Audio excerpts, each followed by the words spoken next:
दोस्तों, क्राइम तो दुनिया के अंदर हर रोजाना होते हैं, लेकिन कुछ क्राइम ऐसे होते हैं कि जिनका असर दिल और दिमाग पर जो है वो हमेशा हमेशा के लिए छप के रह जाता है। दोस्तों, क्राइम करने वाला ये नहीं सोचता कि जो वो क्राइम कर रहा है वो कितना घिनौना क्राइम है। बस उसके सर पर तो शैतान सवार हो जाता है और वो अपने मकसद में कामयाब होना चाहता है।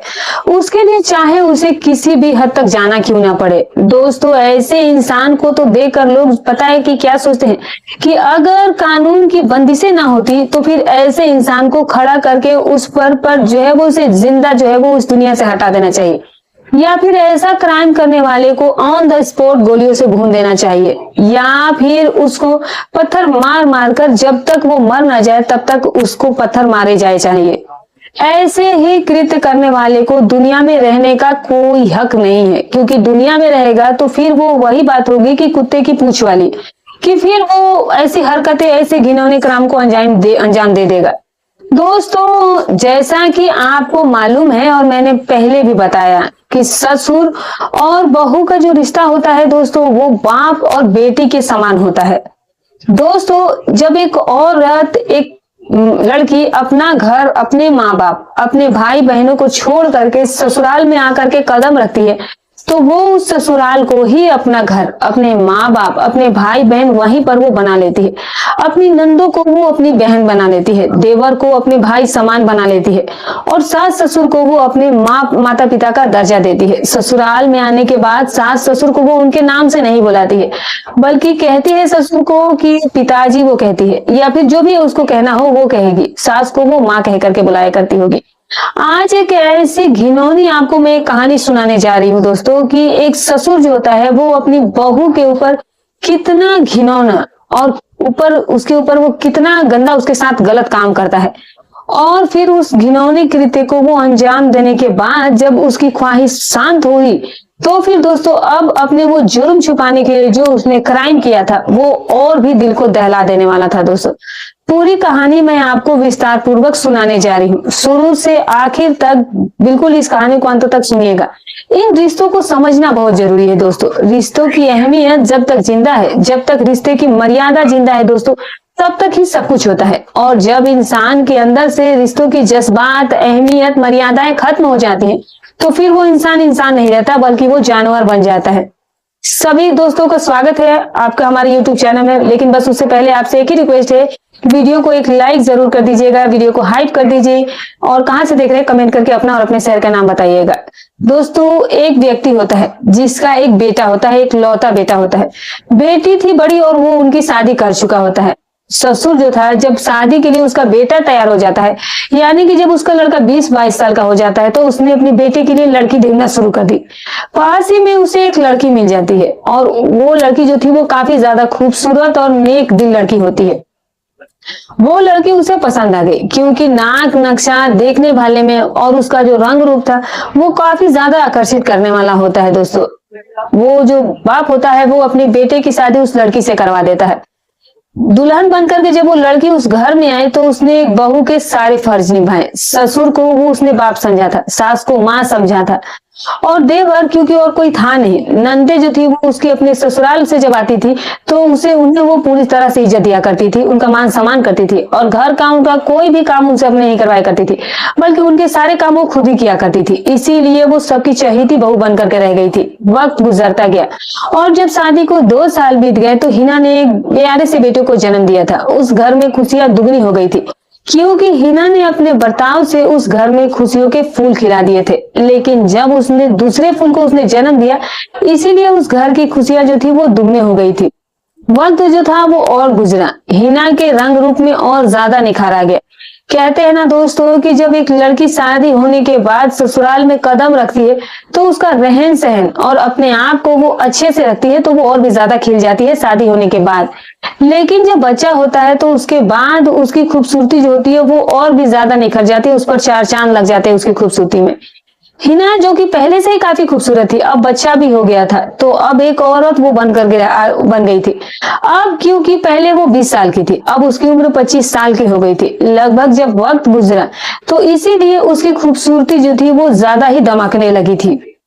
लेकिन उसकी खूबसूरती पर नजर पड़ गई थी ससुर की।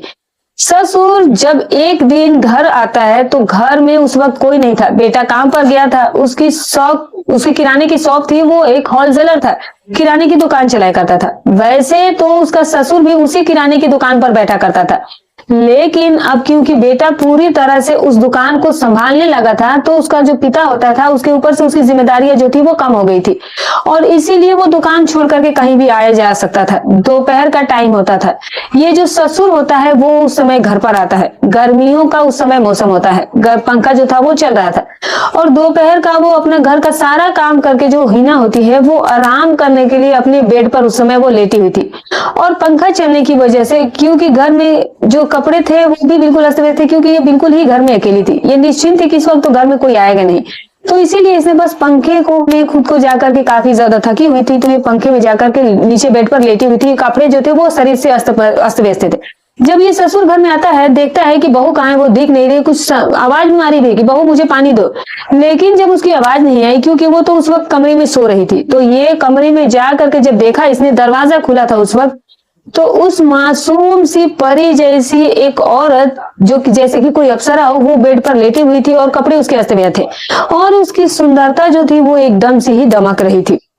ये जो ससुर होता है ये अपनी बहू को बड़े ही सोते हुए गौर से देख रहा था, और गौर से देखने के बाद इसकी नीयत खराब हो जाती है। दोस्तों, नीयत खराब हुई, अब ये जो है वो उसके सिरहाने जाकर के पहुंच जाता है और आराम से जाकर के वहीं स्टूल पर बैठ जाता है और उसको सोते हुए वो निहारने लगता है। वो बेचारी बेखबर सो रही थी, उसे कुछ भी पता नहीं था कि एक बाप जो है, जो कि अब शैतान बन चुका था, वो उसके सामने बिल्कुल सोया हुआ था। उसे इस बात का थोड़ा सा भी जानकारी नहीं थी दोस्तों कि उसका जो ससुर है वो ठीक उसके पीछे बैठा हुआ है और पता नहीं वो उसके साथ क्या करने वाला था। उसे इस बात की कोई जानकारी नहीं थी, और उस ससुर की नीयत में अब खोट भी आ चुकी थी, जो कि उसके बाप जैसा है। वो उसके साथ क्या करने जा रहा था दोस्तों, या फिर वो क्या कर सकता था, उसके ऊपर जो थी वो शैतान हावी हो चुका था दोस्तों। तो वो बिल्कुल ही बेखबर सो रही थी, उस बेचारी को कुछ भी नहीं पता था, वो बस उसे निहारे जा रहा था, और निहारने के बाद जब उसे ये कुछ देर निहारता रहा, वो बेखबर बेसुध सो रही थी। तो अब ये जो होता है, ये उसके शरीर पर अपना हाथ फिराना शुरू कर देता है। जब उसके शरीर पर इसने हाथ फिराया और जब उसके गलत अंगों, निजी अंगों पर उसका हाथ गया, तो उसने अपने हाथ की जब दबिश दी, क्योंकि जाहिर सी बात है कि इंसान की जब फितरत होती है, जैसे ही उसने वहां पर हाथ लगाया तो दोस्तों कहीं ना कहीं हिना को कुछ फील हुआ था, और ठीक उसी समय उसकी आंख खुल जाती है। उसे महसूस हुआ कि जैसे कि उसे कोई कुछ कर रहा है, तो वो तुरंत ही आंख खोल देती है दोस्तों। उसने आंख खोली और इसने एकदम से अपने हाथों को पीछे हटा लिया था, और ये जो हिना थी, ये अपने पास में बैठे हुए ससुर को देख करके एकदम से ही चौंक जाती है। कहने लगती है कि आप यहाँ पर क्या कर रहे हैं, आप मेरे पास बैठे क्या करें, मुझे समझ नहीं आ रहा है। ये एकदम से इसका जो शैतान था वो भाग गया, और फिर ये बिल्कुल ही डर जाता है, क्योंकि ये पहली बार कभी इसने ऐसा कुछ किया नहीं था। हिना को कभी इसने इस नजर से देखा ही नहीं था, तो ये उसको बेटी की ही तरह मानता था, और बेटी कहता भी था, और वो भी इसको बाप की तरह मानती थी, तो वो भी इससे बाप ही कहती थी। तो अचानक से ये जो चौंक गया कि ये जो हरकत कर रहा था कि कहीं बहू ने ना देख लिया हो, तो ये कहता है कि नहीं नहीं बेटी, मैं तो बस अभी अभी आया, और बस आ करके मैं तुम्हें जगाने की ही कोशिश कर रहा था, क्योंकि मुझे भूख लगी है, तो मुझे खाना वगैरह दे दो। अब उसने सोचा कि मेरे शरीर पर कोई हाथ रखे हुए था, ऐसा लग रहा था कि जैसे कोई मेरे निजी अंगों को कुछ साथ कुछ कर रहा है, लेकिन फिर वो सोची कि नहीं नहीं, मेरे ससुर जी ऐसे नहीं है, वो तो मेरे पिता समान है, बाप समान है। इसे वो अपना वहम समझ लेती है, और इस बात को वहम समझने के बाद वो अपने ख्याल को झटक कर रख देती है कि नहीं नहीं ऐसा नहीं है, और जो उसके दिमाग में गलत गलत ख्याल आ रहे थे ससुर की तरफ से, उन ख्यालों को वो बिल्कुल ही दिमाग से निकाल देती है कि नहीं ऐसा हो ही नहीं सकता है। उसके बाद में दोस्तों होता क्या है कि अब ये जो हिना होती है, जो बहू होती है, वो किचन में जाती है, खाना वगैरह जो है वो अपने ससुर को ला करके परोस देती है। वो उसके सामने खाना देती है, पानी देती है, और ये खाना खाता है, और फिर वो यहाँ से निकल जाता है। लेकिन दिमाग में इसकी काफी हलचल थी, तस्वीर उसकी बच चुकी थी बहू की, वो उसके दिलो दिमाग में छप चुकी थी, और अब ये मौके की तलाश में था, क्योंकि जब एक बार किसी के दिल में, दिमाग में जो गलत जो है वो गलत बात अगर आ जाए, तो फिर वो सोचता है यार कि जो होगा अब देखा जाएगा। बस उसने भी यही सोचा था कि अब तो बहू के साथ जो है उसे वो सब कुछ करना है, उसे अपनी ख्वाहिशों को पूरा करना ही है। और ऐसा नहीं था कि ससुर जो था वो कोई गलत, इसकी बीवी नहीं थी, या फिर इसकी संग अकेलापन था, इसके पास सब कुछ था, इसकी बीवी भी इसके साथ रहती थी, लेकिन फिर भी खूबसूरत बहू को देख करके इसकी नीयत खराब हो गई। लेकिन अब सवाल ये था कि वो अपनी इस ख्वाहिश को अंजाम तक पहुंचाए तो पहुंचाए कैसे, क्योंकि घर में हर वक्त सास यानी कि उसके ससुर जो था वो हिना का, वो खुद इसकी सास वहां पर घर में ही रहा करती थी और शाम को तो बेटा भी आ जाया करता था। कोई बहुत बड़ा परिवार था नहीं। जो दो लड़कियां थी बड़ी, वो अपने ससुराल चली गई थी, वो शादीशुदा हो गई थी। तो कहीं ना कहीं ये मौके की तलाश में लग गया कि कोई मौका उसे ऐसा मिले कि जिस मौके को वो भुना सके। और इत्तेफाक से कुछ ही दिनों के बाद उसे वो मौका मिल भी जाता है। मौका मिला कैसे कि रिश्तेदारी में एक शादी का फंक्शन था। शादी जो थी वो काफी ज्यादा खास रिश्तेदार की थी, तो इसीलिए पूरे परिवार का बुलावा आता है शादी के लिए। तो अब घर में सब तैयारी होने लगी शादी में जाने के लिए। लेकिन इत्तेफाक की बात यह थी कि जिस दिन शादी में जाना था उसी दिन सुबह को हिना की तबीयत का अचानक से खराब हो जाती है। अब तबीयत खराब हुई तो उसे कुछ ऐसा हुआ कि जैसे उसे कोई बुखार आने वाला है, यानी कि बुखार आने से पहले जो संकेत होते वो उसे फील हो रहे थे। और इसी तरह से वो जो है उसका शरीर जो था वो बिल्कुल ही टूटने लगा था, उसका बदन दर्द करने लगा था। लेकिन ये जो हिना की सास थी और जो उसका पति था और ये जो उसका ससुर होता है, इन्होंने कहा कि चलो ठीक है, तुम्हारी तबीयत खराब है तो तुम मत जाओ, हम ही लोग शादी में चले जाते हैं। ज्यादा दूर की बात है भी नहीं, लगभग जो है वो नजदीक ही किलोमीटर, 2-3 किलोमीटर का ही फासला था जहां पर उन्हें शादी में जाना था। तो ये लोग जो है वो शादी में चले जाते हैं। अब ये लोग जाने के बाद इसके मन में ख्याल आया कि बहू तो घर में अकेली है और मौका भी बहुत अच्छा है। तो इसीलिए जो ससुर होता है वो रिश्तेदारी में पहुंच गया और वहां पर वो फॉर्मेलिटी करके थोड़ी सी, और इसने भी अपनी तबीयत का बहाना बना दिया और वहां से ये निकल जाता है दोस्तों। क्योंकि इसकी जो इसकी पत्नी होती है ससुर की, वो बूढ़ी औरत थी और इसका जो बेटा होता है वो लोग तो शादी में रुके थे। लेकिन ये जो ससुर था वो मौका देकर उस शादी में खुद की तबीयत खराब कह करके भाग निकला था। और वो जानता था कि बहू जो है उसे इसी वक्त जो है इस तरह से खाली मिल सकती थी। तो इसके जो पत्नी और इसके बेटा था, बहू बेटे इसके बारे में भी कभी नहीं सोच सकते थे कि उसके बाप के मन में या उसके पति के मन में क्या चल रहा था। वो बूढ़ी औरत थी, वो कभी नहीं सोच सकती थी कि उसके पति के मन में क्या चल रहा है, उसके दिल में अपनी बहू के लिए क्या गलत चल रहा है। उसके दिल में वो आ गई है जिसको वो आज जा करके उसके साथ बहुत बड़ी क्राइम को अंजाम देने वाला था। उन्होंने ऐसा कभी सोचा ही नहीं होगा। तो इसीलिए जब वो अपनी तबीयत खराब होने का बहाना बनाता है तो वो कहते हैं कि ठीक है, अगर आपकी तबीयत ठीक नहीं लग रही है तो घर चले जाइए और घर जाकर के आराम कीजिए। तो वो कहता है कि ठीक है, और वो इस तरह से घर लौट आता है। घर पर जब आए तो इसने देखा कि शाम का टाइम होता है। इसकी जो बहू थी, जो हिना थी, वो उस वक्त रसोई में खाना बना रही थी अपने लिए। ये सीधा ही रसोई में चला जाता है उसके पीछे और पीछे से आकर के वो उसको पीछे से पकड़ लेता है दोस्तों। कहती है कि ससुर जी आप ये क्या कर रहे हैं? तो वो कहने लगा कि बहुत दिनों से मैं जो है तुम्हें अपनी नजरों की भाषा समझाने की बहुत कोशिश कर रहा हूँ, लेकिन तुम हो कि समझने का नाम ही नहीं ले रही हो।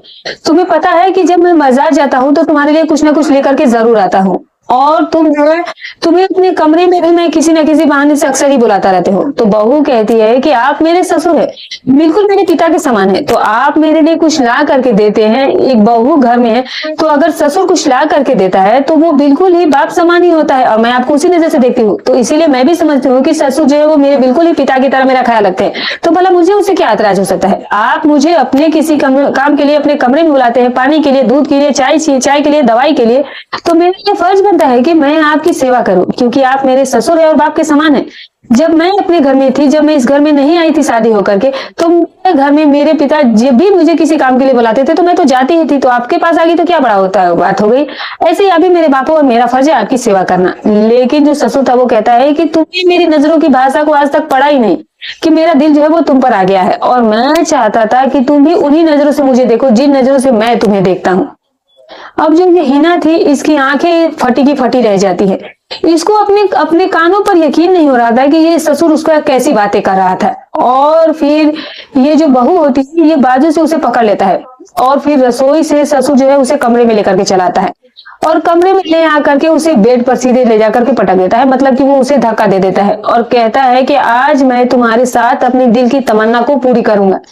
बहू जो थी वो इसके सामने हाथ जोड़ रही थी, इसकी खुशामद कर रही थी, इसके पैर पकड़ रही थी और इससे कहती है कि आप मेरे बाप के समान हो, आप मुझे इस तरह से गंदी नजरों से मत देखिए, बहुत बड़ा पाप है, मुझे प्लीज ऐसे मत कीजिए।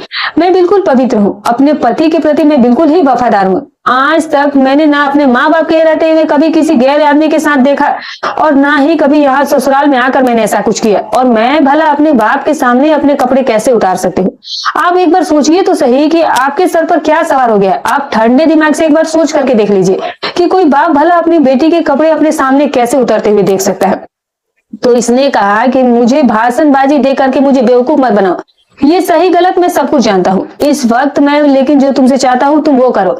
अगर तुमने ऐसा नहीं किया तो फिर मैं अभी लोगों को इकट्ठा कर लूंगा और बाहर से आए हुए लोगों को ये बताऊंगा कि तुम जो है वो मेरे साथ गलत करने की कोशिश कर रही थी, क्योंकि मेरी बात पर लोग जल्दी ही यकीन कर लेंगे, क्योंकि मैं बुजुर्ग हूँ, तुम बिल्कुल जवान हो और अक्सर ही जवान औरतें फिसल जाती है तो लोग भी इस बात पर यकीन कर लेंगे। तो इसके बाद फिर तुझे मेरा बेटा जो है वो छोड़ देगा, तलाक दे देगा और तू यहाँ से चली जाएगी और तेरे माथे पर एक और बदनामी का टीका लग जाएगा, तलाक का। और पहला बदनामी का टीका ये होगा कि तलाक क्यों दिया, कि ससुर के साथ गलत काम करने के हुए तू पकड़ी गई थी, उसके पास तू उसके कमरे में गई थी। ये सारी बातें मैं खुद लोगों को बताऊंगा। तेरे बात का यकीन कोई नहीं करेगा पर मेरी बातों का सब यकीन कर लेंगे। ये जो बहू थी ये बेचारी बिल्कुल ही बेबस हो गई थी, उसे समझ नहीं आ रहा था, वो मजबूर और परेशान हो गई थी। इसके दिमाग ने काम नहीं किया कि कुछ भी हो जाए, भले ही तुम मुझे बदनाम कर दो या कुछ भी कर दो, मैं तुम्हारी बात नहीं मानूंगी। लेकिन ये बेचारी क्या है कि इमोशनली ब्लैकमेल हो जाती है। ससुर जो था वो उसको जो ब्लैकमेल करा था, जो बात बता करके उसकी ब्लैकमेलिंग की बातों में वो आ जाती है और फिर ये जो है वो अपने हथियार डाल देती है और फिर ये अपने आप को सरेंडर करके उनके हवाले कर देती है, यानी कि अपने हाथ पैर ढीले छोड़ देती है, सर झुका लेती है। तो जाहिर सी बात है ये जो ससुर होता है, नीच ससुर जो था, वो अपनी बहू के साथ सारे काम करता है और फिर अपनी मनमानी उसके साथ कर लेता है। आज इसकी मुराद जो थी वो पूरी हो गई थी, जो कि ये चाहता था। इसने एक औरत की आत्मा को चोट पहुंचाया था, उसे झकझोर करके रख दिया था। उसने इसकी इज्जत को ही नहीं खराब किया था बल्कि उसकी आत्मा तक इस चीज से छली हो गई थी, क्योंकि ये जो बहू थी वो 1% भी अपनी मर्जी से इसने ससुर के साथ करने की राजी नहीं थी। बस ये ब्लैकमेल हुई थी, ये मजबूर हुई थी और ये जो थी वो अपने पति के सामने जो था वो बस ये बदनामी का ये जो डर था, ये चीज ये बोझ नहीं ढोना चाहती थी। अक्सर ही इसने बहुत सारे कहानी हम लोगों ने सुने हैं दोस्तों की जब पति के सामने इस तरह के कहानी जो है वो नजारे आते हैं तो वो पत्नी की बात नहीं सुनता है और सीधे वो तलाक दे देता है। इसीलिए बेचारी ने भी वो समझौता कर लिया था। उस दिन के बाद से जब भी कभी मौका मिलता, ये जो ससुर होता वो ऐसे ही मौकों की अब तलाश में रहा करता था। वो जानबूझकर ऐसे हालात ढूंढता था जहां पर वो अपनी बहू के साथ समय बिता सके। और हिना जो थी वो तो इसके जाल में पहले ही फंस चुकी थी। उसे लगा था कि उसकी इतनी ज्यादा बदनामी हो जाएगी, उसके मायके में भी उसकी बदनामी हो जाएगी, इसीलिए उसने खुद को ससुर के सामने समर्पित कर दिया था। उसे नहीं पता था कि आगे ये कहानी उसे कहां ले जाकर के छोड़ने वाली थी।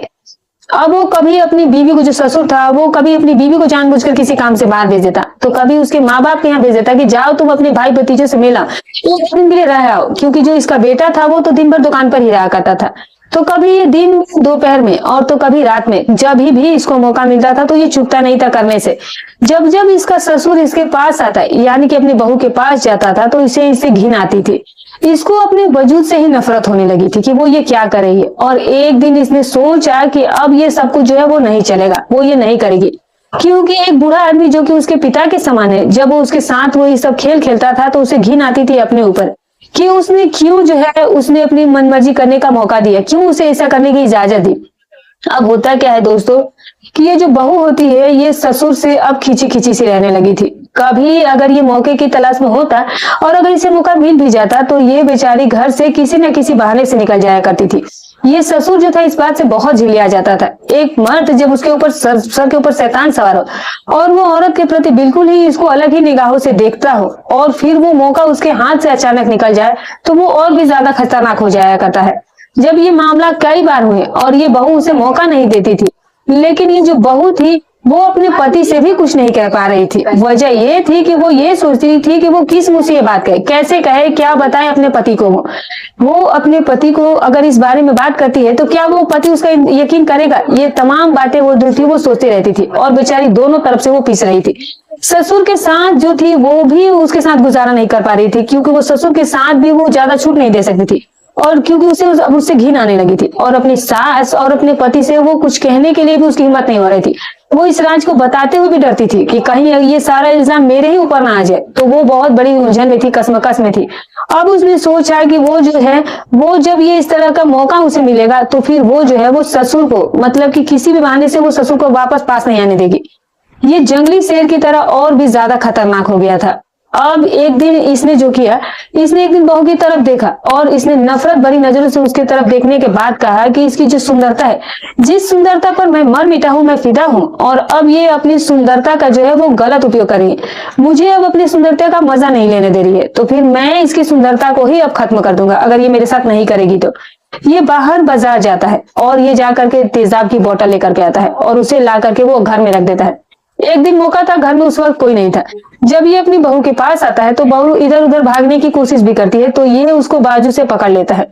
बाजू से पकड़ा और फिर कमरे में ला करके बेड पर वो उसे गिरा देता है। बहू ने विरोध किया और कहा कि अब मैं तुम्हारी ये मनमानी बिल्कुल अपने ऊपर नहीं चलने दूंगी।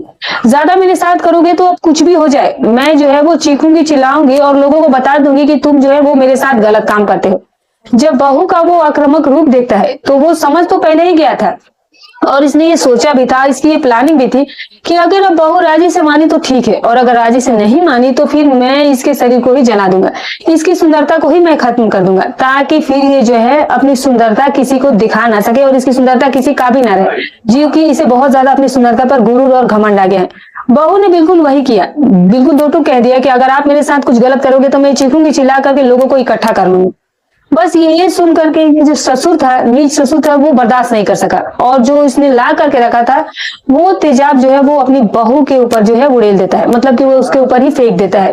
वो बेचारी जो थी वो बिल्कुल इसे जल जाती है और चीखना चिल्लाना शुरू कर देती है। उसकी आवाज सुन करके लोग जो है उसके घर की तरफ भागे थे और वहां पर आ जाते हैं।